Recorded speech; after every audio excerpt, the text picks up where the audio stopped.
1월 4일 하나님 말씀을 함께 묵상하겠습니다. 오늘은 요한복음 1장 19절에서 34절의 말씀으로 함께합니다.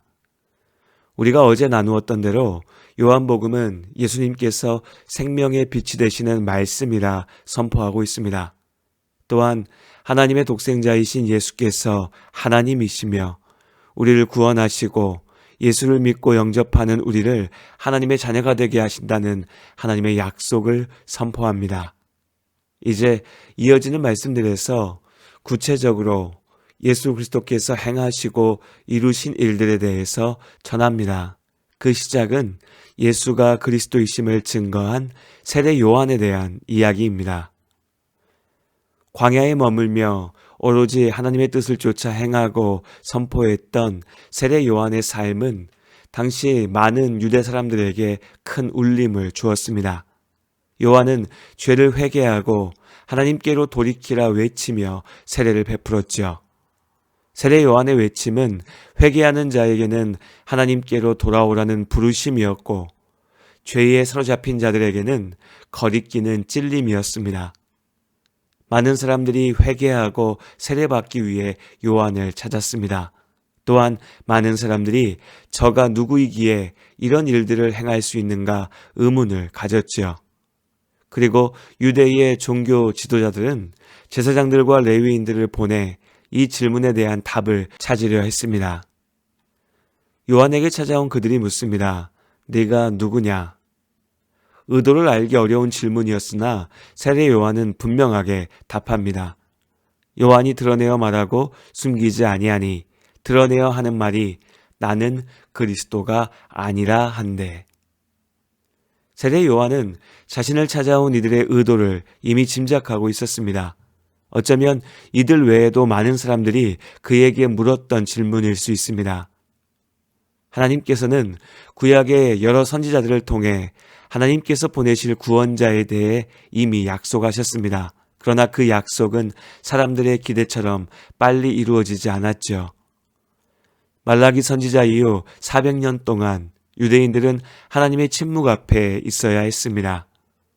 일하시는 성령의 능력은 분명하게 보이지 않았고 유대 사람들은 자신들이 죄로 인해 하나님께로부터 버려진 것이 아닌가 두려워했습니다. 여전히 많은 사람들이 하나님의 약속하신 구원자를 기다리고 있었죠. 그렇다고 모두가 메시아, 기름 부음 받은 하나님의 구원자 그리스도를 기다리는 것은 아니었습니다. 다수의 종교 지도자들에게는 하나님의 구원보다 지금 자신들이 누리는 기득권이 중요했으니까요.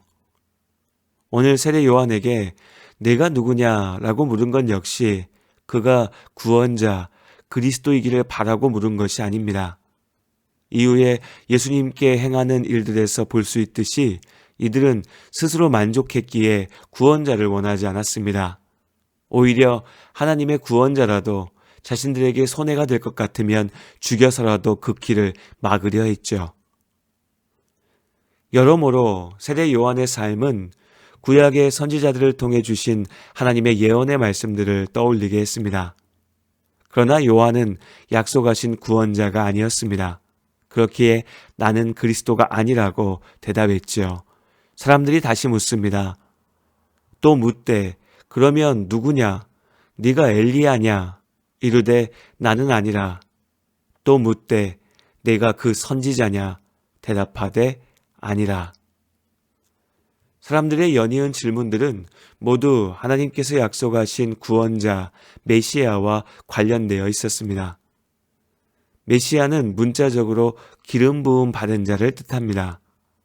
왕과 선지자, 대제사장이 바로 기름 부음 받은 자들이었죠. 특히 하나님께서 역사의 마지막에 이루실 구원과 관련하여 메시아는 구원의 약속을 이루실 하나님의 구원자를 의미했습니다.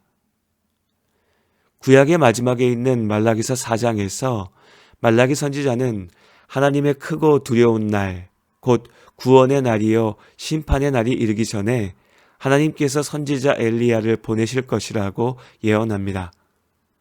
엘리야가 다시 온다는 것은 하나님의 구원의 날이 멀지 않았다는 것을 말하는 것입니다. 세례 요한은 분명 엘리야가 아니었습니다. 그렇기에 그가 아니다라고 답한 것이죠. 그러나 그는 엘리야 자신은 아니었으나 엘리야와 같은 소명을 감당하였습니다. 하나님께서 택하신 자녀들에게 마음을 쏟으시고 믿음의 남은 자들이 하나님께 돌이키게 하는 사명이었습니다. 예수님께서 세례 요한이 먼저 온 엘리야로서 주님의 길을 준비하였다 말씀하신 이유입니다. 원하던 답을 얻지 못한 종교 지도자들이 재차 물었습니다. 그럼 너는 누구인가? 약속의 구원자인 그리스도도 아니고 엘리야도 선지자도 아닌데 왜 세례를 베푸는가? 물었지요. 이에 세례 요한은 주저함 없이 이사야 40장의 말씀을 인용하여서 답합니다. 외치는 자의 소리여 이르되 너희는 광야에서 여호와의 길을 예비하라. 사막에서 우리 하나님의 대로를 평탄하게 하라. 이사야 40장 3절의 말씀입니다.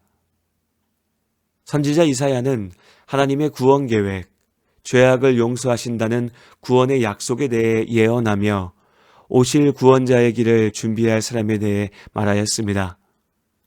그는 주의 길을 곧게 하라고 광야에서 외치는 자, 곧 오실 구원자의 길을 준비하고 먼저 알리는 자였습니다. 이것이 그에게 맡기신 하나님의 소명이었죠. 세례 요한의 사역은 전적으로 하나님께서 주신 소명을 이루는 것이었습니다.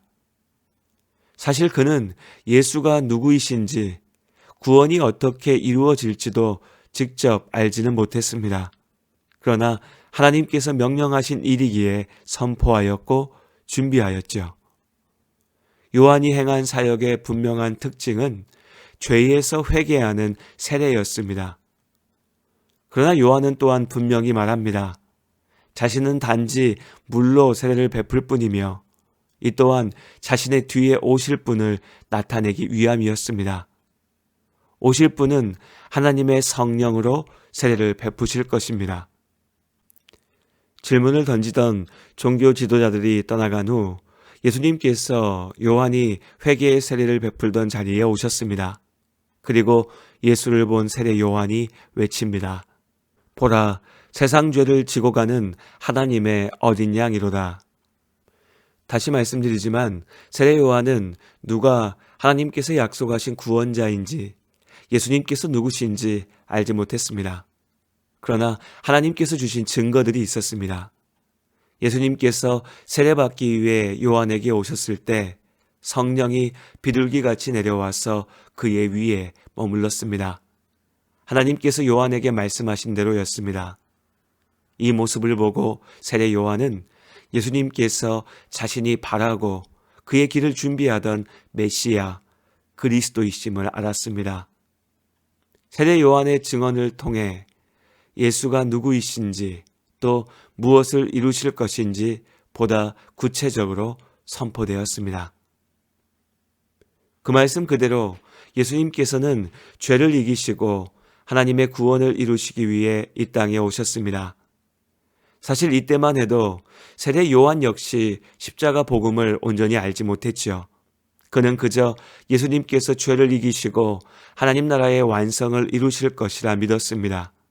그렇기에 이후에 예수님께서 십자가 고난의 길을 걸으실 때 이것을 의아하게 여기며 당신이 구원자 그리스도가 맞느냐며 되묻기도 하였죠. 다 알 수 없었으나 오직 하나님께서 주신 약속을 믿었기에 세례 요한은 자신의 삶을 주님의 길을 준비하는 일에 헌신하였습니다. 다 알지 못하였으나 하나님의 말씀을 믿었기에 성령이 내려와 예수님의 위에 머무는 것을 보며 그가 하나님의 아들 그리스도이심을 증언하였습니다. 그렇게 하나님께서 세례 요한의 믿음을 통해 예수님께서 세상을 구원하실 하나님의 독생자 그리스도이심을 선포하셨습니다. 우리는 요한이 증거한 대로 예수님을 믿고 구원을 얻었습니다. 이제 우리도 모든 것을 다 알 수는 없습니다. 예수님의 십자가 복음을 알고 믿지만 하나님께서 우리 각자에게 맡기신 소명의 삶이 어떻게 이루어질지 다 알지는 못합니다. 그럼에도 우리가 담대히 살아갈 수 있는 것은 믿는 우리를 하나님 나라 가운데 있게 하신다는 하나님의 약속을 믿기 때문입니다.